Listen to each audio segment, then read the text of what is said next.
All right, we're talking about leadership. And last week we talked about Jesus' model for leadership in Mark 10, 35 to 45 in particular. Anyone remember anything we talked about in terms of leadership? We suggested that Jesus launched a radical movement in leadership. What was this? Servant leadership. Servant leadership. Okay, and what does it mean? What does it mean to be a servant leader? What does that mean? It means you serve. Yeah, good. Humility. Bringing the best out of the other ones that you're leading. Excellent. Yeah. Where you're other focused and not just, sometimes leaders, a lot of leadership theory is about focusing on your followers so they will do what you want them to do, right? In other words, it's trying to motivate them to accomplish your agenda. But ultimately, with Christian leadership, it's not about our agenda, is it? It's about God's agenda. And God equips and gifts every member of the church to accomplish His purpose. So the leader's role is not to influence people to do what they want. The leader's role is to empower and equip God's people to do the work of the ministry, to do what God wants the church to do. You realize that every church, no matter whether it's the Rock, 16, 18,000, or whether it's a little church of 20 people, has all the gifts it needs to function effectively. All the leaders have to do is unleash those gifts. And so we talked about Jesus' model of servant leadership, and he even says slave leadership. And we go, what in the world? How can you be a slave and be a leader? And the idea is a slave empowers others. They exist to empower others. So Christian leaders ought to empower others. Today I want to talk about a guy that's not actually viewed as very prominent. He's not one of the key leaders, at least some would say he's not in the New Testament. His name is Barnabas. Barney. Isn't that a great name? Barney is just, I think that's an awesome name. Think about it. Have you ever met or seen a Barney you didn't like, right? What are the most famous Barneys around? Well, how about this one? Yeah, we're going to get to that one. How about this one? You know who this is? Barney Rubble, right? The amiable buddy of Fred Flintstone. He's just a nice guy, He gets Fred into trouble. Fred gets him into trouble, but he's certainly a nice guy. So there's a good Barney, right? Here's another Barney. This is one of my favorite Barneys right there, right? Barney Fife, right? Barney Fife, played by Don Knotts on the Andy Griffith Show. And of course, you know where I'm going with this Barney stuff, right? Mothers of preschoolers know especially. Right? Drives them crazy. There is Barney the purple dinosaur, right?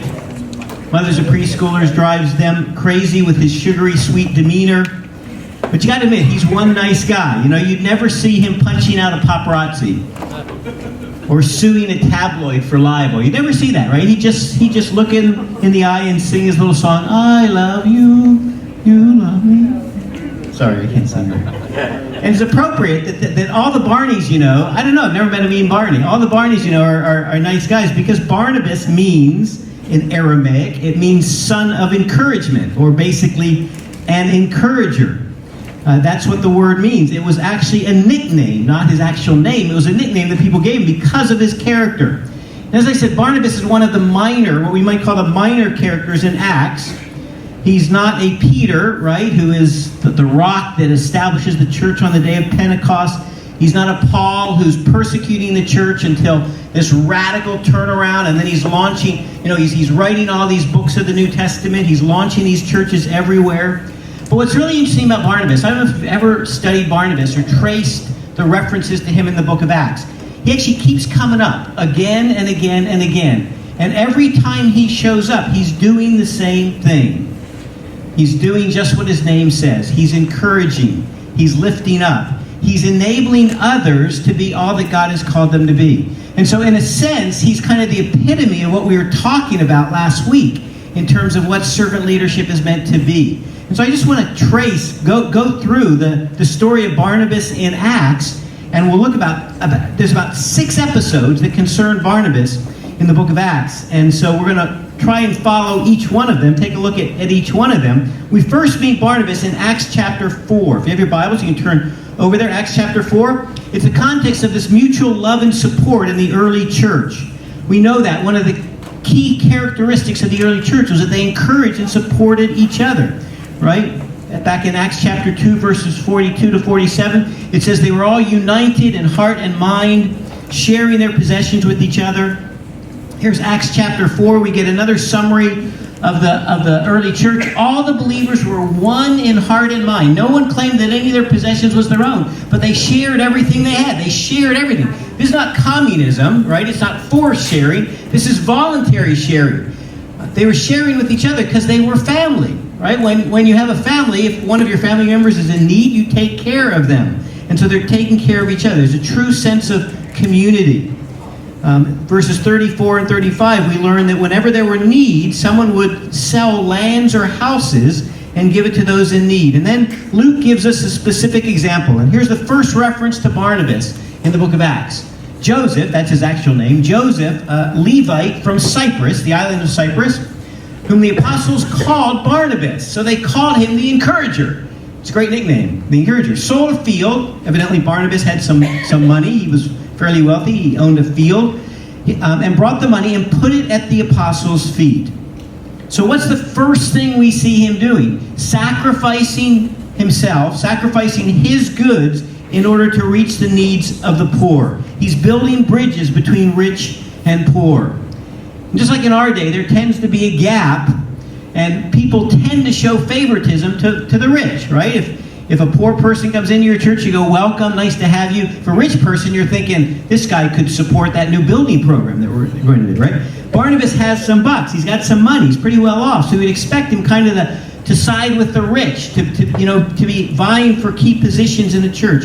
But instead, he's selling property and giving it to the poor, building bridges between rich and poor. So here's the first principle. Barnabas's, or bridge builders, or servant leaders, you could put any of those things there. Barnabas's reach out to meet the needs of others. Reach out to meet the needs of others. I read a great little story about a man named, they call him, he had a nickname too, just like Barnabas, only they called him the Sandwich Man. The Sandwich Man. His name was Michael Cristiano. He was a court officer in New York City. Every morning he rose at 4 a.m. in good or bad weather, worked their holiday, and walked into his sandwich shop, which was actually his kitchen, right? And he would make a bunch of sandwiches. All the fixings were sandwiches that were set out from the night before. And he would, by 5:50 a.m., just before 6, he would make his rounds down the homeless shelters on Center and Lafayette Streets near New York City Hall. In a short time, he would give out 200 sandwiches every single morning. And he was doing it when this article came up. He had been doing it for 20 years. 20 years ago, he bought a guy named John a sandwich and some tea and some clothes when it was really cold. In the beginning, he just wanted to do a good deed. But then it gradually grew into this huge ministry. One day, a voice in his head compelled him to do more, so he began his sandwich odyssey. He's got no corporate sponsorship. Sometimes it comes out of his pocket. Sometimes others help him with this. He says, there are days when it's snowing. I have a hard time leaving my warm bed, leaving my family to go downtown with sandwiches. But then the voice in me starts to chatter, and I get to it. He's made 200 sandwiches every day for 20 years, at least when I read this article. Can you imagine that? When I give out sandwiches, he says, I don't simply lay them out on the table for folks to pick up. I look everyone in the eye, shake their hand, and offer them my wishes for a good and hopeful day. He explains what happened one time. A man had disappeared from the ranks of the sandwich takers, and he was concerned about him. He hoped he'd moved on to better conditions. One day the man showed up, transformed. He was clean-shaven, warmly clothed, and carrying sandwiches of his own to hand out. Michael's daily dose of fresh food, warm handshakes, eye contact, and well wishes had given this man hope and encouragement that he so desperately needed. It's contagious. That kind of giving, that kind of sacrifice is contagious. I thought about Barnabas, right? Here's a guy who's a bridge builder, who's looking to meet the needs of those around him. But there is a personal cost, right? There's always a personal cost. That's why not many people do this kind of sacrificial giving, right? The price of Barnabas had to pay. We don't know what this property was. This may have been his retirement, right? He was going to build his retirement home there or something, but he was willing to sell it in order to meet the needs of the church. So there's the first example, reaching out to meet the needs of the church. We get another example of this same thing in chapter 11. You can see the reference there. Chapter 11, verse 27 to 30. It comes in the form of a prophetic revelation. A guy named Agabus, one of the prophets of the early church, stood up at one point and through the Spirit predicted a severe famine would spread over the entire Roman world. Now Barnabas is working in Antioch at this time. The disciples, as each one was able, decided to provide help for the brothers and sisters living in Judea. The Christians down in Jerusalem and Judea were poor, and they were really the most persecuted Christians around. These Christians up in Syria were less persecuted, they were better off. And so they saw this need, and what did they do? Who arranged it? This they did, sending their gift to the elders by Barnabas and Saul. So we see Barnabas again, right? He's looking around at needs. He's seeking, reaching out to meet those needs. All right, I did something this time that I didn't do before. I put some application questions. We're going to pause like at strategic points, and I'm just going to have you at your tables discuss some of these application questions so that we can seek to practically apply. We don't just want to talk about being leaders. We want to ask what is it going to take in our lives individually to be this kind of leader, a leader that's equipping and empowering others. All right, so what are some needs you see in the people around you? What are some needs you see? Share this in your tables together, right? And identify a couple of practical ways you can help to meet those needs. So we're gonna give you like 2 minutes, well, a little more than that, 3 minutes maybe, and then I want to hear maybe from every table at least one short little response. So you can say, this guy will give a response, right? Point across the table. So answer that question. What are some of the needs you see? Sometimes we look right past needs. What are some of the needs you see maybe daily? And what are some practical ways you can meet those needs?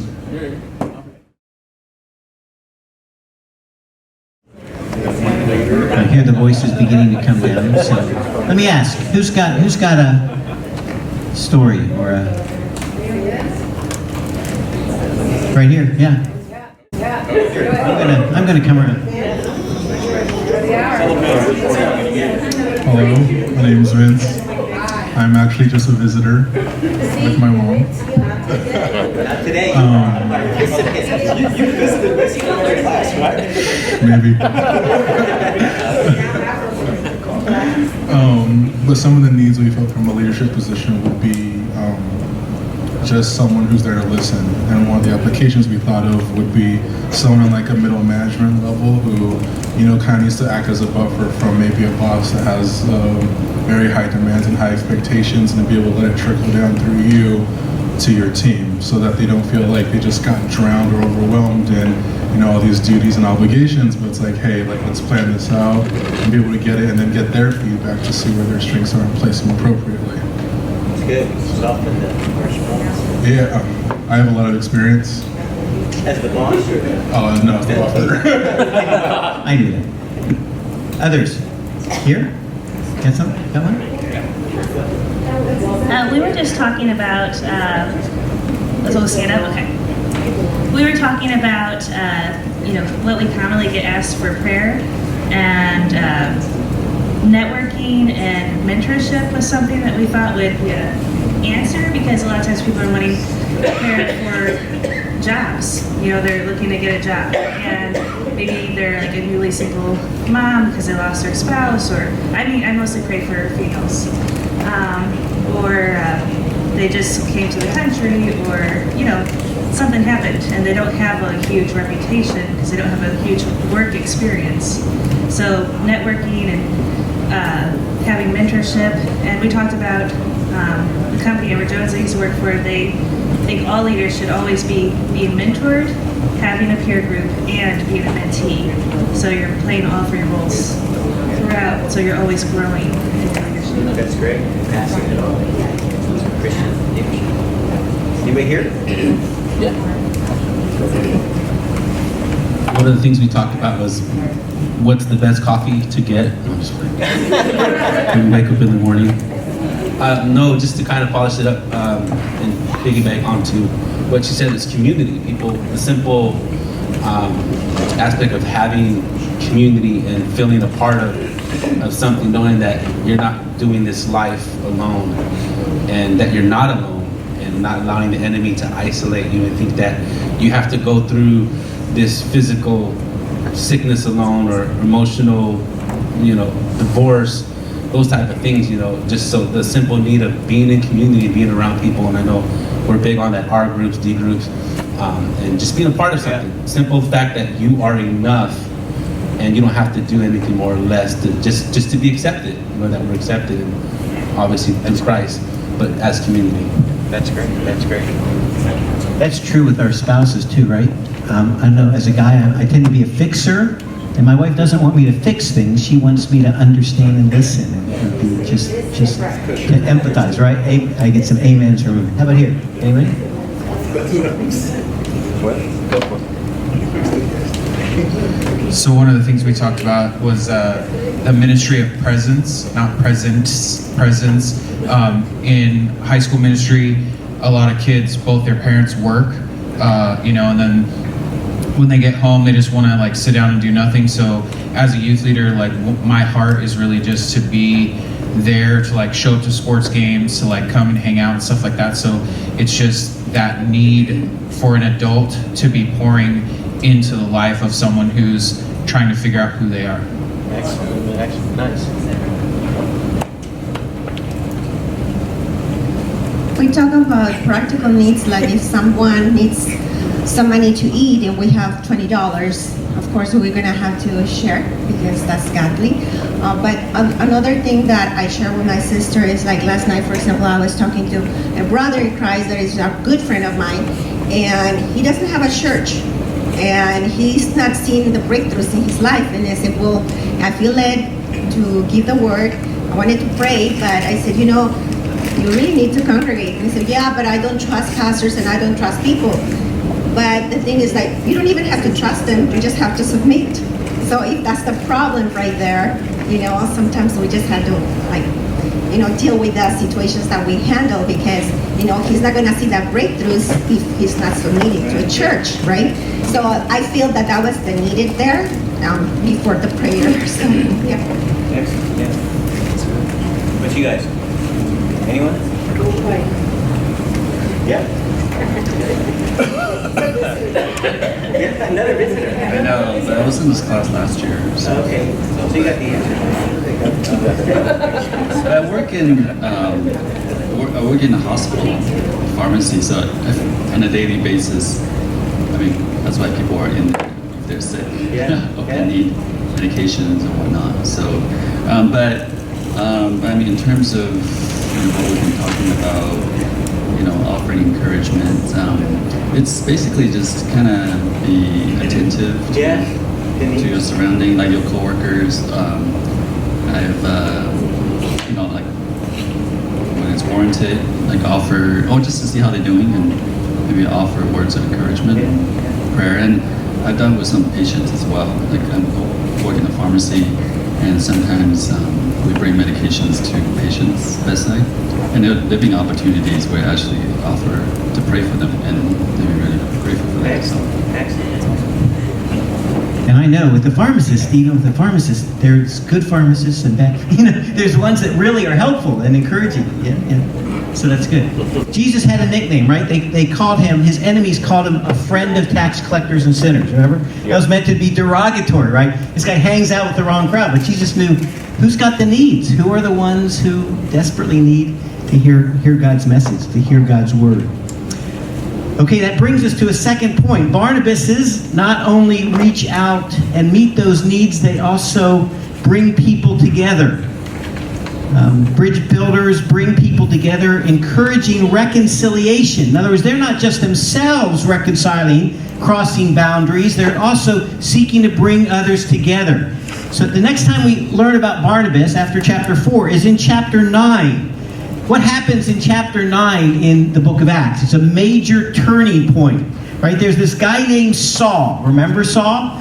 And Saul is a serious persecutor of the church. He has sensed terror in the hearts of the church because he's going from church to church, city to city, arresting Christians, throwing them in prison, even executing them. This is the Osama bin Laden of the first century church, right? The ISIS of the early church. People are terrified by him. And then we know the story in chapter 9. Something amazing happens, right? Saul gets these letters from the high priest in Jerusalem to go to Damascus and to arrest Christians there. So he's on the road to Damascus, and what happens? A bright light comes from heaven, blinds him, and he hears a voice, Saul, Saul, why are you persecuting me? And Saul goes, who are you? I'm not persecuting, I'm just persecuting these false, these heretics, these false people who are worshiping a false Messiah. And Jesus says, you're persecuting me, right? I'm Jesus. And so Saul has this dramatic conversion. He turns around from the greatest persecutor of the church to become the greatest follower, the Apostle Paul. We pick up the story, and Saul has left Damascus, and he's come to Jerusalem. Now think about this. He didn't know Jesus. He didn't follow him in his ministry. He didn't know the stories about Jesus. So he knows there's 12 disciples in Jerusalem, and he wants to come and learn about Jesus from these guys. So he comes to Jerusalem, and what do they do there? They're scared. They're terrified of him, right? They think this is a trick. They think that this is some way he's going to try and get in good with them, lure them out of their hiding, and then arrest them. Here it is. Look, when he came to Jerusalem, he tried to join the disciples, but they were all afraid of him, not believing he really was a disciple. So they think this is a trap. They think this is a trick. It's sort of like the three little pigs, right? The wolf. Wrong story. Wrong fairy tale, right? The wolf and the three little pigs, right? What does he do? Here he goes. He comes to their house and he says, little pigs, come out to play, right? I've given up bacon completely. Haven't had bacon all week. Let's be friends. I'm sure that's what Paul or Saul looked like when he came to Jerusalem. The wolf has come to Jerusalem. He knocks on the door and he says, can the apostles come out to play? Look at the response. The apostles respond, not by the hair of our chinny chin chin, right? That's a paraphrase. That's not actually what it says. They said, no way, right? We are not, this is some kind of a trap. So Saul's in a quandary. He wants to learn about Jesus, but the apostles will not see him. So who takes a chance? Who's willing to go and find Saul and bring him to the apostles? It is Barnabas. Look at this. This is amazing, right? Barnabas took him and brought him to the apostles. He told them how Saul on his journey had seen the Lord, that the Lord had spoken to him. Now in Damascus he had preached fearlessly in the name of Jesus. So who takes the risk? Who's the one who's building bridges between? You see, reconciliation. He feels like, if there's an opportunity, this is amazing. This guy was a serious persecutor of the church. Now he's a follower of Jesus Christ. He was willing to take the risk. What kind of risk would that have been? What could have happened to him? Could have been arrested, could have been executed, right? This could have been the end. Peacemaking, historically, peacemaking has been risky business. If you think about it, it's a good way to get yourself killed. Some famous examples of that. Anyone remember Anwar Sadat? Anyone old enough? I'm old enough to remember. And Anwar Sadat, Egyptian leader. He was the president of Egypt. Now, Egypt was at war with Israel over and over again, right? The state of Israel. But then in a historic visit to Jerusalem in November 1977, right? I was a junior in high school at the time. Sadat visited Jerusalem and acknowledged Israel's right to exist. Now, prior to that time, no Arab leader had said Israel. They said, we're going to drive these Jews into the ocean. We're going to destroy this nation. He acknowledged Israel's right to exist. And then in 1979, 2 years later, he signed a peace treaty with Israel. 1979. How many years ago was that? 40 years ago. That peace treaty still holds between Israel and Egypt. It's really one of the few things that is stable in the Middle East. So that was an amazing step. This guy was willing to break all the rules and to establish peace with Israel. And then what happened? 1981, while reviewing a military parade, he was assassinated, this time by Muslim fundamentalists in Cairo. Peacemaking, risky business. Another one in the same conflict, Yitzhak Rabin, won the Nobel Peace Prize in 1994 for the Israeli-Palestinian Peace Accord with Yasser Arafat. Shortly after he was assassinated, this time by right-wing Israelis, November 1995. This ever happened in America? Do we ever have peacemakers? Sure. Right? Martin Luther King, right? Silenced by an assassin's bullet. For what? Trying to accomplish reconciliation. Trying to bring blacks and whites together. Peacemaking is risky business. It can cost you your life in real life. Now for us, the risks maybe aren't physical, but making peace always has a price, doesn't it? If you're in conflict with someone, right, to initiate the reconciliation usually costs you something. To be the first person to say, I'm sorry, right? When my wife and I have a conflict, I know the problem.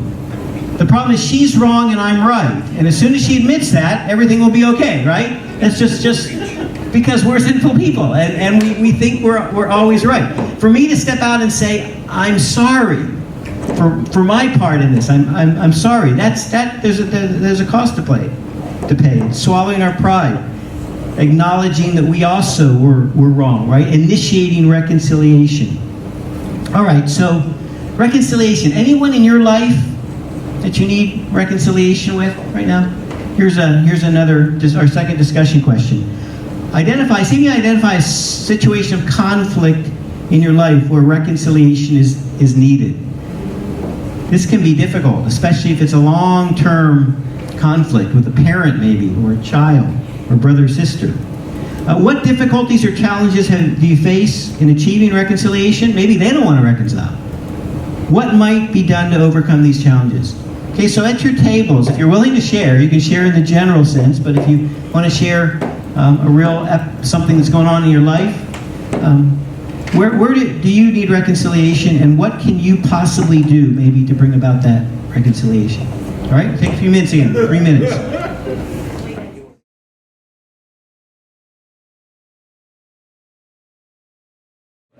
Anyone want to share? I'll start in this general region over here. I'm willing to share, I should say. This can be a challenging one. Reconciliation, areas where you might be. So, I went on a vacation recently with my son and his girlfriend. It was a 2-week vacation almost, and it was a really, really challenging and difficult vacation.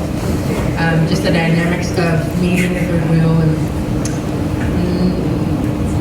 just dynamic issues with 3 of us. And so it was a real challenging vacation, and by the end of it, there was just some arguing, we'll just put it that way. On my part, as well as the other people's parts, my son and his girlfriend. And we all kind of came home in foul moods.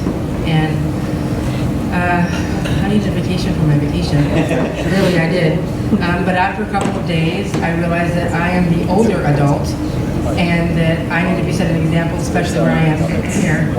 And so I did a really heartfelt apology and bawled my eyes out, went to my father, and he kind of showed me where I needed to grow still. And that was that. I apologized, they apologized, and it's still a reconciling process. Excellent.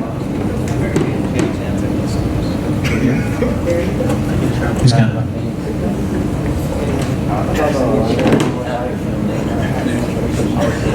I think just the challenges I guess we have in family are the unwillingness to just say, you know, what did I do wrong? I mean, your hands are tied with that, and we have issues in the family where all of a sudden it's day and night. Boom, the attitude towards you, towards one, and can't even understand what was the issue. So I guess on our part, on my part, my family's part is just that fact we cannot, we just don't know what happened, and they're so shut down that, and they're also believers, but now they left God, and so even on top of that, just the whole dynamic is so difficult. So I think our position now is that, Lord, you know, we can't do anything. If there's no willingness to even speak, even acknowledge that you live, Lord, I mean, they know you speak to the heart, and it's just difficult. Yeah, so. That can be So hard, can't it? Yeah, and maybe occasionally reaching out, occasionally, you know, sending a signal that we're willing to meet. This can be the hardest one of the night. Anything else? Yeah, we can share. Yeah, here. I'll share. great, please. I'll share on behalf. We won't name names, but basically the scenario is conflict with a mother-in-law and a daughter, and that hit a nerve. A codependent relationship, which wasn't healthy. and it got to the point where Wait, a daughter and a mother-in-law. correct. I mean, excuse me. Well, with the mother-in-law, I'm not going to say here, but we have a bunch of men here. But it was mother and daughter had a codependent relationship that wasn't healthy. Yeah. It got to a point where some healthy boundaries needed to be set in place, and those healthy boundaries was actually cutting off that relationship for a time and a period. Yeah. Basically releasing it to the Lord, and the difficulties in that was the children, the grandchildren, were not able to see the grandma. But we know the lesson learned was putting it in the Lord's hand, setting healthy boundaries for the family, which in turn forced the mother, the grandma, we'll say, to reach out. And the Lord actually used an old acquaintance of the husband to just do some work in her life, and through that reconciliation actually took place. That's yeah, and loving can be hard, tough love, right? I mean, loving, if you're looking out for the other person, if this is a codependent relationship that's hurting that person, sometimes you got to do the hard thing. Wow. Did I hear one over here? It's the visitor again. Hi.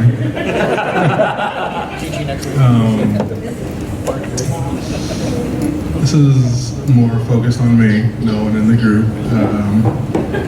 But I find whenever there's like any situation that's even high tension or with conflict,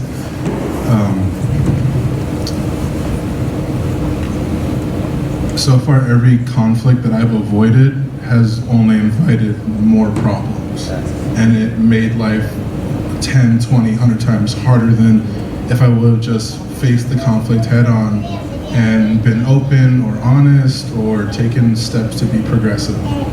So to be honest, I think kind of the first step, I don't know how it looks, I'm still learning this part, but the first step to kind of understanding and overcoming conflict is to be humble and to first kind of almost look inward. So it's for me. Over here. Did you raise your hand? Please. So I hate conflict and try to avoid it at all costs, if possible. But recently God put me I was in a conflict in a business deal that I was working on, and level of trust with this other group, and it was broken. You know, basically a promise was given, and it was such that I'd relied that to my client, and it wasn't going to go through. So it put me in a really bad spot where, you know, I have to represent something to my client, and it's not going to go through for them. It's you know, it wasn't anything that we had done wrong on our side. We had believed the other side, and they'd broken their promise. So that was a potential for, you know, two things to happen. The promise was broken, and the deal wasn't going to happen. So it was just a matter of, you can just blow up in your face, or you can find a way to work through it. And it was one of those things where you pray about it, and as you pray, you know, God puts on your heart, hey, you know, yes, you were wrong, but this is an opportunity to shine your light as a Christian, right? The way that you handle the situation can have, you know, an effect on how they see you and how you deal with that conflict. So ultimately, God helped me to reconcile with the other person, and, you know, basically maintain a good relationship, even though the deal fell through. We weren't at fault; they were at fault, and in the end, everything worked out. So I just want to give glory to God for that. And if you, in conflict situations, if you've worked through, where's the relationship after you take the time to work through it? It's almost always stronger if both parties are willing to engage. My wife and I, when we were dating and engaged, we didn't have a single fight our entire engagement. I was just amazing. This woman was perfect. I mean, we were never going to have an argument. We were never going to fight. You know, our first argument occurred the week before our wedding, our very first argument. We were on, it was with the wedding party. We were at Disneyland, And my wife was terrified of roller coasters, and we were getting in line for a roller coaster, and she said, "Is this a roller coaster?" I said, "Nah, it's not a roller coaster." Bad thing to say. We got further up, and she said, "You weren't going to tell me," and we had this huge explosion, and this was a preview of things to come, because we hadn't learned to resolve conflict. When a couple says we never fight, I'm worried, right? Because conflict is a part of life, and learning to work through it and grow through it is a healthy way. We grow in relationships. If the other person, if you're that compatible, it just sickens me when people are that compatible. If you never fight, then that's wonderful. But ultimately, is it because you're avoiding that conflict, and that it's going to build up and build up? So learning to resolve conflict is a huge issue in relationships. Challenges, especially when we are different from the other person, is why males and females, husbands and wives, have so many challenges, but also relates to racial and ethnic differences, right? Here's a third principle where we see with Barnabas crossing cultural boundaries. Bridge builders or Barnabas cross-cultural and ethnic barriers that divide. This happens in Antioch. We mentioned Antioch, up in Syria, which is north of Israel. And here's in Acts chapter 11, after Stephen is martyred. Remember, Stephen was the first Christian martyr. What happens? The Christians are scattered. And it says, now those who had been scattered by the persecution that broke out when Stephen was killed traveled as far as Phoenicia. That's up northwest of Israel on the coast, Lebanon today, Cyprus and Antioch, and spreading the word only among Jews. Some of them, however, men from Cyprus and Cyrene, went to Antioch and began to speak to Greeks also, telling them the good news about the Lord Jesus. The Lord's hand was with them, and a great number of people believed and turned to the Lord. So they go north to Syria, and up until this point, the church is really just sharing with fellow Jews. Remember, Jesus was Jewish. All the members of the church were Jewish. So they were thinking this religion is for Jews. And so in order to become a believer, a follower of the Messiah, you have to first become Jewish. And then all of a sudden they're preaching to these Gentiles up in Antioch, and some of them believe. And it's an astonishing development that Gentiles believe the gospel. We don't understand how shocking this is. It doesn't sound strange to us because we're a bunch of Gentiles, right? And most Christians in the world don't have a Jewish background anymore. But in this context, it's really shocking. What if suppose I said to you, we just started a new church in Australia, right? We just started a new church in Australia. And I said, and it's comprised entirely of kangaroos. This new church is entirely of kangaroos. What would you say to that? Good pouch. Right. You can keep your Bible in the pouch. That's a good thing. Yeah, that's right. No, you would say there's no way that's right? Because you can't be a kangaroo and be a believer in Jesus Christ. Sorry, not because kangaroos are bad, but they just aren't. They're not. You have to be human in order to. And that sounds bizarre, but that's the way the Jews would have felt. In order to be a follower of the Messiah, you have to first become a person of God. You have to first become part of God's people. Only God's people can be God's people. And who are God's chosen people in that context? Jews are. So for a Gentile to come to God, they would have to become Jewish and follow the law, right? God had established the rules. You enter the covenant with Israel, right? And so word reaches Jerusalem that there's Gentiles who are coming into the church. And Jerusalem freaks out. Right? Pious Jews can't even eat with Gentiles. What if you're sitting there with a Gentile and they pull out a pork chop and start eating? You got to get out of there, right? So this is just crazy. So they're going, what are we going to do? What are we going to do? What are they going to do? Right? They got this church going up in Antioch. The Jerusalem church needs to go check it out. Who are they going to send? Barnabas. Who are they going to send? They're going to send Barnabas, right? When I was a kid, there was a commercial for Life cereal. Anyone old enough for this? Right? Little Mikey! Yeah, Mikey, right? So these two kids there's Life cereal there, and they don't want to taste it, They're afraid of this stuff, and they say, you taste it. No, you taste it. Finally one says, let's get Mikey to taste it. Mikey will try anything, right? So what are the people in Jerusalem, the leaders are going, you go to Antioch. No, you go to Antioch. I'm not going to Antioch. Let's get Barnabas, right? Barnabas likes doing this kind of stuff. And sure enough, they send Barnabas. Chapter 11, verse 22. News of this reached the church in Jerusalem. And what did they do? They sent Barnabas to Antioch.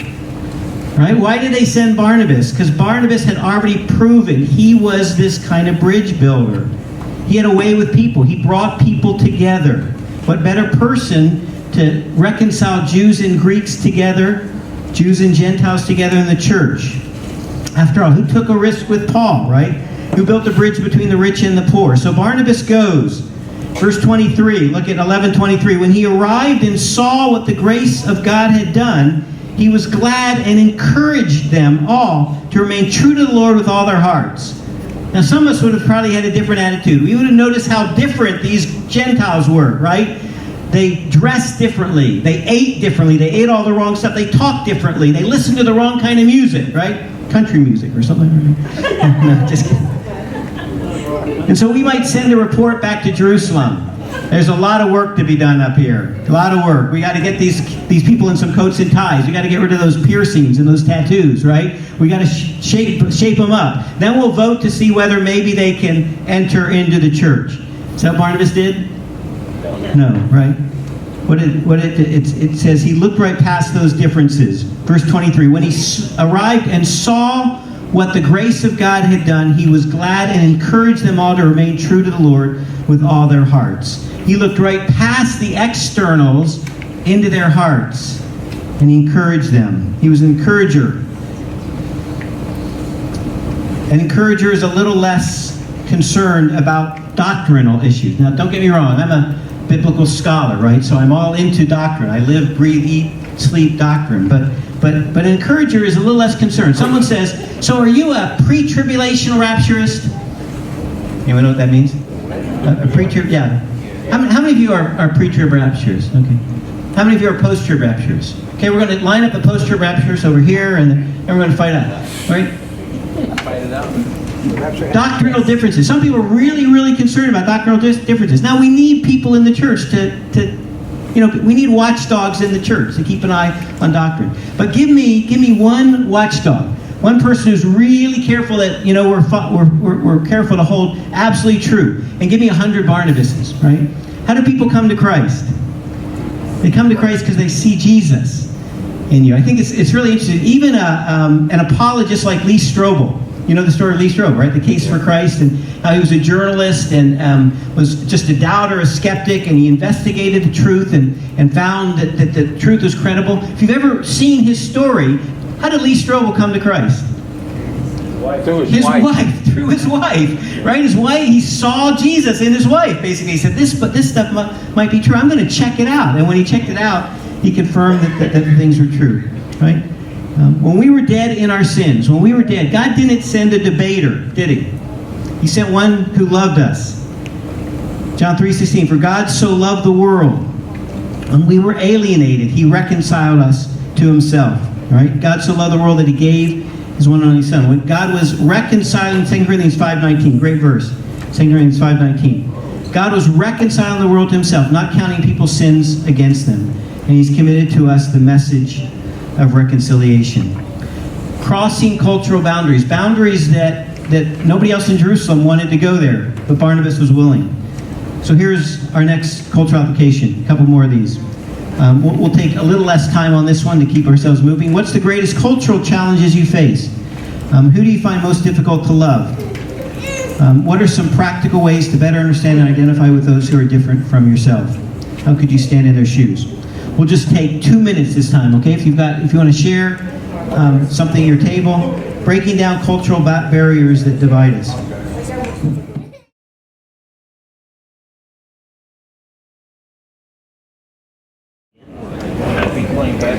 Okay, anyone want to share a challenge you face? I think the Rock for me is the most diverse church I've ever been in, and so you see less, at least on the surface, you see less ethnic conflict. Anyone else an account? As far as cultural challenges, I'd say in the workplace, dealing with people that try to, work you down in price, and most of them I noticed are from one part of the country, but anyway, it is a cultural difference, and it's just, it's one that, hey,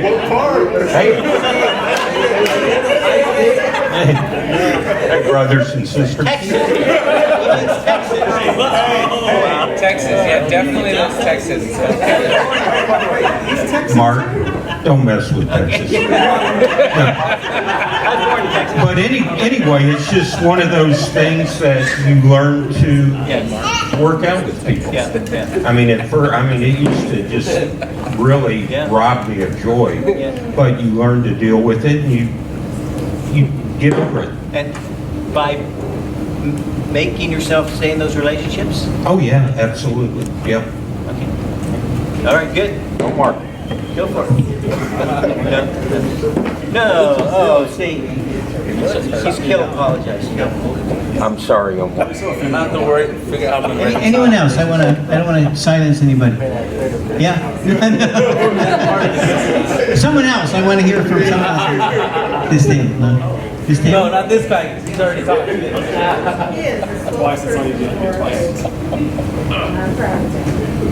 Also, I'm going to steal this one from Steph right here.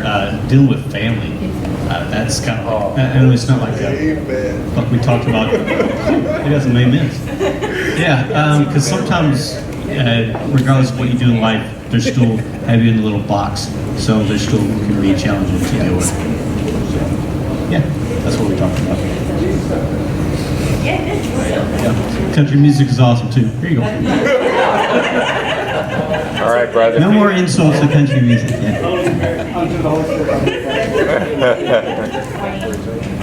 Okay, reconcilers break down cultural boundaries because ultimately they're not in it for themselves, they're in it for the other person.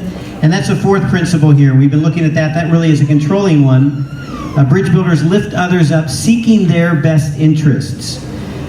So Barnabas has gone to Antioch, right? And when he arrives in Antioch, he sees he's working with Gentiles now, non-Jews, and he knows that Paul has a mission and a vision to reach the Gentiles for Christ, right? Paul is called the apostle of the Gentiles.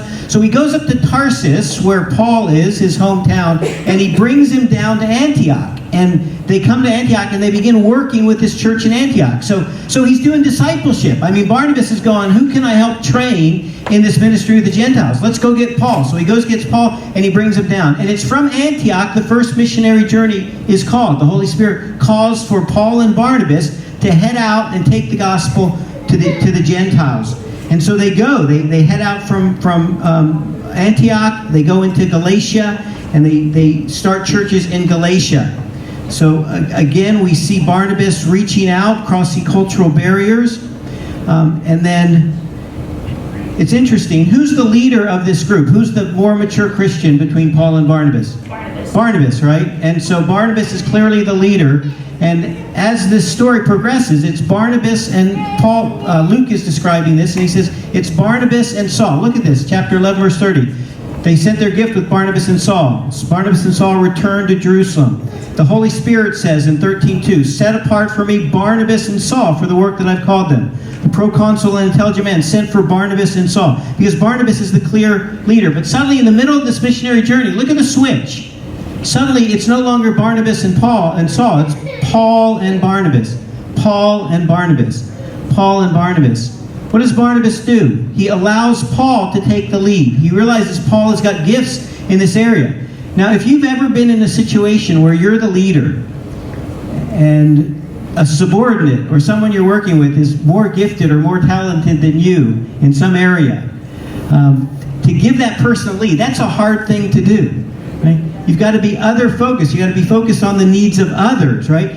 Are you willing to say, God has gifted this person? It's easy to get jealous in ministry, right? This is why so few pastors train their replacements. You don't want to put some kid in the pulpit if they like him better than you, right? If they come to love him more than you, there's a jealousy factor there. So what does Barnabas do? He encourages Paul. He encourages him to move up. He encourages him to take the lead. And Paul becomes that great missionary. But who was behind Paul? Right? Barnabas, right? Who brought Paul to the apostles, right? Who went up and got Paul and brought him to Antioch? It's Barnabas. Again, looking out for the needs of others. All right, the practical application here. Identify someone in your life who needs encouragement. What would you do today to lift up and encourage that person? Okay, again, we're just going to take 2 minutes. We're running out of time. 2 minutes. Do you know someone in your life who could be lifted up and encouraged, who needs some mentoring right now? What's an example of that? And then we'll do one more point, and then we'll finish up here.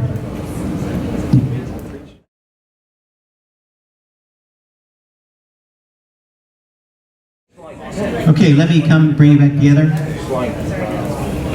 Anyone have a story? Want to share? Somebody you've mentored? Someone needed encouragement? Yeah. So, again, won't mention any names. There's a gentleman that part of Rock Church that I'm close with, and he came to me a couple of weeks ago before I went on vacation and let me know that he's considering very strongly leaving Rock Church because of an altercation that happened, I guess, between his teenager and some other teenagers at the church, and now his teenager feels uncomfortable being there in the church, and he's heartbroken about it. He loves Rock Church. He loves his Rock Church family, and so one of the things that I'm trying to encourage him to do, I'm going to meet with him tomorrow and encourage him more, is to try to lead his daughter through the process of attempting to reconcile. Wow. Yeah. Whether or not it works out, at least she's had the experience then of facing the pain, facing the hurt, going to the people that have hurt her, as Jesus said to do, attempting to reconcile. If they still leave, at least she can go through the rest of her life, he can go through the rest of life knowing that they tried to do what Jesus has told us to do in terms of resolving that conflict. That's tough. I don't have a teenager, so I've never been in that situation. So pray for me, because I need prayer and help to encourage him to take that step, and hopefully he can encourage her to take those steps. Thank you. Yeah. That's great. Anyone else? Don't want to cut anyone off, I know. It's getting late. There's one more point I just want to bring it out because it's so good. Bridge builders, the final point here is bridge builders are people of grace and second chances. Remember, Paul and Barnabas went on this first missionary journey. Do you remember who went with them? They had a third. No, Timothy's the next missionary journey. The first missionary journey, Barnabas took his cousin. Remember his name? You remember his name. It's a very important name. It's a very good name. Mark. Right. John Mark. Right. Barnabas' cousin went on the first missionary journey. Do you remember this story? Do you know this story? It's Mark chapter 13. And Mark did awesome, didn't he? He had a great, victorious, excellent missionary journey with Paul and Barnabas, right? So what happened? Remember what happened? He wimped out, basically. Midway into the journey, he turned around and went home. And we don't know the reason. It doesn't say anything about the reason. But Barnabas, or Paul, considered this a desertion. That he had just wimped out and deserted. So time goes by, and Paul says to Barnabas, hey, let's go back and visit those churches that we started on this first missionary journey. Let's go encourage those churches. And Barnabas says, yeah, that's a great idea. And let's take John Mark as well. Here's the account. Sometime later, Paul said to Barnabas, let us go back and visit the believers in all the towns where we preach the word of the Lord and see how they're doing. Barnabas wanted to take John, also called Mark, with them, but Paul did not think it wise to take him because he had deserted them in Pamphylia and had not continued with them in the work. He's a wimp, Paul says. There's no way we're taking him. We need hardcore missionary types who are willing to suffer hardship for the gospel. And look at this. This is just shocking. They had such a sharp disagreement that they parted company. What does Barnabas mean? Encourager, right? And you read through Paul's letters, Paul is all about love and unity.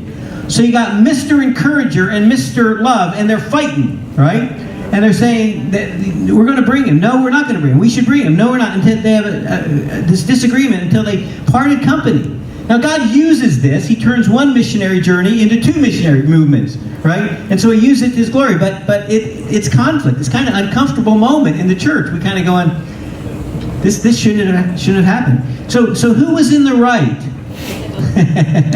Who was in the right? Who was in the wrong? Well, Luke doesn't judge it. The author doesn't judge it. He says they just split, right? And that was the end of it. But is God got a second chances? God's got a second chances. Did Mark have a chance to be restored? Only through Barnabas, right? So did Paul later acknowledge that maybe Mark would be useful in ministry? You've seen this verse, 2 Timothy chapter 4. Paul is writing to Timothy near the end of his life, and he says this, Paul is in Rome, in prison in Rome. He's going to be executed soon. He says, get Mark and bring him with you because he is helpful to me in ministry. He is helpful to me in ministry. Paul came around and recognized that Mark had grown up, right? Mark had matured. He deserved that second chance. Barnabas gave him that second chance. He was willing to look past his failings and say, hey, this kid's got potential. He's willing to maybe take some extra time with him to encourage him, to lift him up.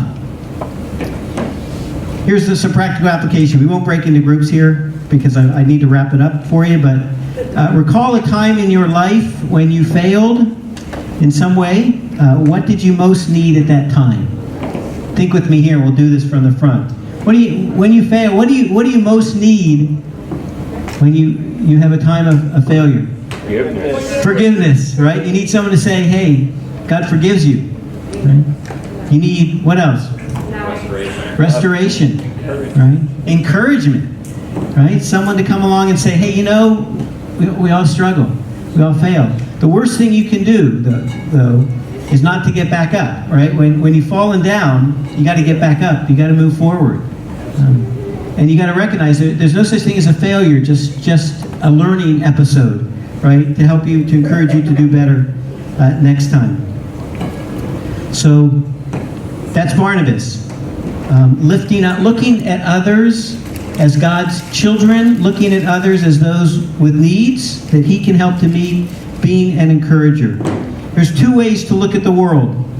As a scary place where problems reside, or as a place of opportunities, right? You drive into the inner city. One person sees the inner city as a dangerous place. Someone else sees it as a wonderful opportunity with needs to be met. I don't like hospitals very much. I don't know how you feel about hospitals. You go to a hospital, bright lights, smells, it's just, you know, disease all around you. It's just not... I have a friend who just loves hospitals. She's a hospital chaplain. And she loves hospitals because they're places where people are healed. They're places where she can minister, where she can sit down, where people with needs are looking for the gospel. I don't like jails either. I won't ask anyone if you've been there. When I was in college, I was working for an alcoholism counseling agency, and I would go into jails and work with people who were multiple offense drunk drivers. And I never felt very comfortable in there. When the door would close behind me, you know. But I have a friend who loves jails, loves prisons actually. He's got an incredible prison ministry where he's doing real discipleship, real training of men who are in what are hopeless situations from a human perspective. And he's seen incredible growth. He's seen incredible discipleship going on. What did Barnabas do? Barnabas looked at a problem, looked at a situation and said, how can we resolve this, right?